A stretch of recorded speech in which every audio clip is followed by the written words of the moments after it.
everyone, today we're checking out the brand new UMIDIGI Note 100 right here.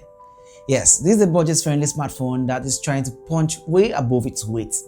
It's fresh, flashy, and might just surprise you. We're going to talk about everything from its design to its day-to-day performance, camera, battery life, and all the stuff that matters when you're trying to get through your day without your smartphone throwing a tantrum. So sit back and let's see if this new guy actually worth your attention or just another budget smartphone with big dreams. Starting off with unboxing, on opening the box, all you see is the phone itself with the TPU case on its basic UMIDIGI stuff. I don't know why, but that's it. Next is the owner's manual, a SIM ejector tool, a USB-C to C cable, and lastly, a 20 watts fast charging brick. And I'll say this is very generous for a budget smartphone having all these accessories in one box. Now, design-wise, the Note 100 has a simple and not so modern look. It's mostly plastic back, and plastic frame with a glass front. It's surprisingly light and slim for such a large phone. Only 7.7mm thick and 190 grams, so it feels nice in the hand. The glossy back comes in several colors: black, which is the one I have here with me, blue, green, or white. On the right hand side is the volume rocker keys and the side-mounted fingerprint sensor, which also doubles as the power button. The bottom houses the USB Type-C ports, a speaker, and even a radio antenna. Yeah, I know most of you will not see it, but it's there. More to it is a dual SIM slot we've got and a space for an SD card. Overall, it feels solid for the price. You won't mistake this for a metal flagship, but the build is decent and it sure beats a cheap flimsy feel. The fingerprint is fast on the side, and we also got a face unlock if you need a backup. Talking about display, the Note 100 is sports with a huge 6.8-inch IPS LCD panel. It's a HD Plus resolution, which is 720 by 1600, which means it's not the sharpest on paper. It's about 258 ppi. Keep in mind, the 720p is lower than the Full HD you see on many phones, so text and details aren't super crisp. However, what it lacks in sharpness, it makes up in smoothness. The screen can refresh at 120Hz, so animation and scrolling feels buttery smooth. Colors are decent for an IP panel, and brightness is okay for indoor use. Watching YouTube videos or browsing social media feeds looks good. It's a big, immersive screen, so don't expect AMOLED contrast level here. In bright sunlight, it gets okay visibility, though again, don't expect retina-like clarity. So, if you love a large display and high refresh rates on the budget phones, these phones fit into your budget. But the HD Plus means less details, so everything looks a bit softer than a 720p screen. This is the trade-off that UMIDIGI made to hit this price. But for normal medias and games at moderate settings, it's perfectly fine. Inside, the UMIDIGI Note 100 is no powerhouse, but it is competent for everyday use. The Unisoc T615 chipset, a 6nm process, handles basic tasks with ease, along with either 6GB of RAM, which is the one I have here, or 8GB of RAM.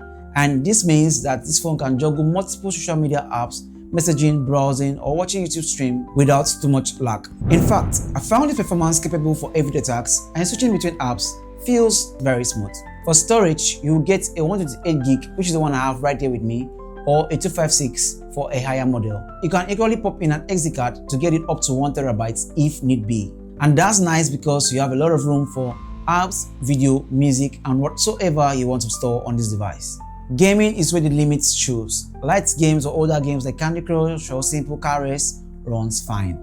But heavy 3D games like PUBG, Asphalt, or Call of Duty Mobile, this device will force you to turn down the settings. Don't expect top gaming here because it's beyond the T615 chipset. Still, for general use, it feels snappy. Multitasking, that's opening few tabs, YouTube, charts, and the rest, it's okay, though you might see a slight slowdown if you really pile up apps on this device. On the software side, the Note 100 runs Android 14 out of the box. The UI is pretty clean with minimal bloats. It feels much like stock Android, with only a few UMIDIGI custom touches. Expect the usual Google app and Play Store. UMIDIGI also includes its own service center app for updates and support. There is NFC support chip, so Google Pay or any contactless payment is possible here. Good stuff. Some extra features on the UMIDIGI Note 100 is this Express button. So on opening the Express button, you're going to find long press and double press. So this is the Express button. Here's it. So right here, you can either long press to start recording, open flashlight, or you can either choose double click to do the same function. As easy as that. You can customize yours to whatever you want, and this is pretty cool. Now the camera time, which is something most of you have been waiting for.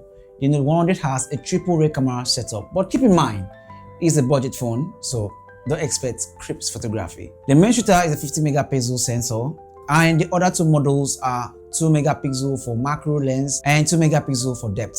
There is no ultra wide angle camera here, unfortunately, so you only get normal and some macro mode. Around the front, we have got a 60 megapixel selfie camera, which is good for most social media feed. In good lighting, the 50 megapixel camera can capture quite a bit of details. It's surprisingly decent for a cheap phone. So guys, take a look at all the images I've shot and let me know your thoughts about this in the comment section.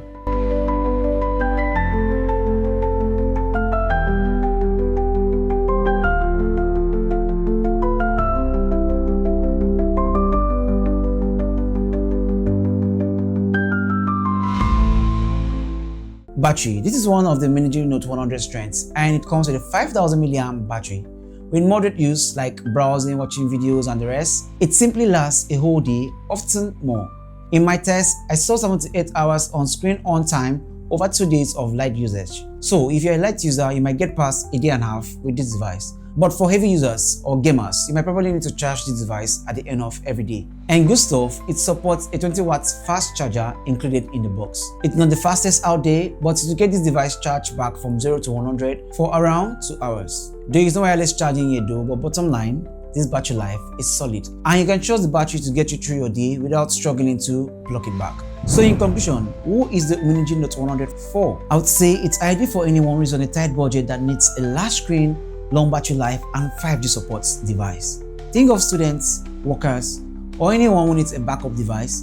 The UMIDIGI Note 100 covers most of the essentials. The UMIDIGI Note 100 gives you a phone for around $130 with a good battery endurance and a smooth display, and trust me, it's hard to beat at this price. But if you're someone that needs a sharper display or better camera setup, you might want to step up your budget or look elsewhere. And if you also want something more lesser than this, I've already reviewed the UMIDIGI NX on this channel and other lesser phone, so you might look into it. And I'll say that's my review for the UMIDIGI Note 100. So guys, share your thoughts with me about the UMIDIGI Note 100 if you own one, and if you have plans of getting one, let me know in the comment section.